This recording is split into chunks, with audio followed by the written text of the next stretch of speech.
Ram. Okay, tell me what you will call that particular situation where you want to do things but you are not able to do them. And as a result, you start questioning, you start blaming yourself, even a kind of self-doubt appear at that point of time.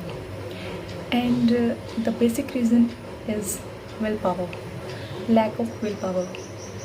And now, coming from this book about willpower, that is इच्छा शक्ति. वैसे देखा जाए दुनिया में बहुत सारी शक्तियाँ हैं, and the one and the most important as per the author is की इच्छा शक्ति. इच्छा शक्ति मतलब हमारी क्या होता है कि हम ना काम करना चाहते हैं, हम हर चीज़ को अचीव करना चाहते हैं. It's like a dreaming, but when we actually takes action to fulfil those dreams, तो उस शक्ति, उस इच्छा को पूरा करने के लिए जो शक्ति हम यूज़ करते हैं, दैट इज़ कॉल्ड इच्छा शक्ति. And before reading this chapter of इच्छा शक्ति, even I use to feel fear कि यार अगर कोई एग्ज़ाम नहीं होता ना, how I am going to do the things. But उन्होंने कहा है कि भाई अगर आप कुछ स्टेप्स नहीं लोगे ना तो definitely are going to fail, वो तो फॉर श्योर है.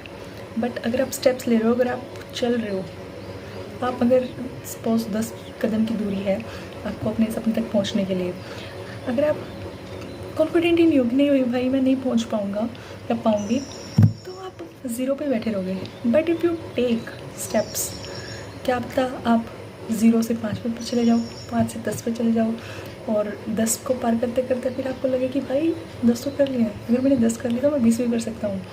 So the basically that is a point. ये मैंने अपनी तरफ से छोड़ा पॉइंट, बट जो बुक है वो बताती है एक स्टोरी के बारे में, that is of Siddharth. Gautam Buddha महान जब वो बुद्ध बनते हैं तो उनको ना पहले कंटिन्यूसली वो कर रहे थे प्रैक्टिस कि how I am going to attain the enlightenment, लेकिन उन्हें नहीं मिलती. फिर उनको कोई संत महात्मा कहते कि भाई तो एक काम कर, तुम ना धीरे धीरे अपना खाना कम करो, कम टू वन टाइम से बिल्कुल छोड़ दो. तो विद टाइम उनका शरीर एकदम बिल्कुल सूख चुका होता है और उनके अंदर इतनी भी जान नहीं होती कि वो नदी पार करके पास के गाँव में जाए. फिर समहाउ तो वो पहुंच जाते हैं. और एक लेडी होती है, उनका अभी बच्चा हुआ काफ़ी सालों बाद, तो उनको ब्लेस करती है कि जैसे मेरी इच्छा पूरी हुई है वैसे तुम्हारी भी हो. सिमिलरली जैसे मैंने अपना काम करना स्टार्ट किया, वैसे आप भी अपना काम करें, अपने ऊपर काम करें. ठीक है, राम राम.